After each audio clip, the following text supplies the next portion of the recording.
Hello বন্ধুরা, তোমরা তো এটা জানো যে আমরা যখন মাতৃর গর্ভে ভ্রূণ অবস্থায় ছিলাম তখন 6 সপ্তাহের দিকে আমাদের ঋতুস্খলন শুরু হয়েছিল। তোমরা তো এটাও জানো যে আমরা যদি 5 মিনিটের অধিক সময় শ্বাস গ্রহণ না করি তাহলে আমাদের দেহে মৃত্যু ঘটবে।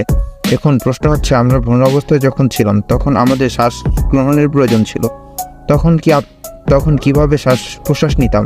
মাতৃর গর্ভে তো পানির থলির মধ্যে আমরা আবদ্ধ ছিলাম। পুরো বিষয়টা জানার চেষ্টা করবো অন্তর্জালের নতুন এপিসোডে। তো চলো শুরু করা যাক।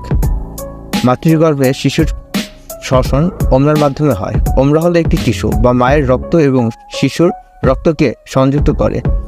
ওমরার মাধ্যমে মায়ের রক্ত শিশুর দেহে অক্সিজেন এবং পুষ্টি সরবরাহ করে এবং শিশুর রক্ত থেকে কার্বন ডাইঅক্সাইড এবং অন্যান্য বর্জ্য পদার্থ সরিয়ে দেয়।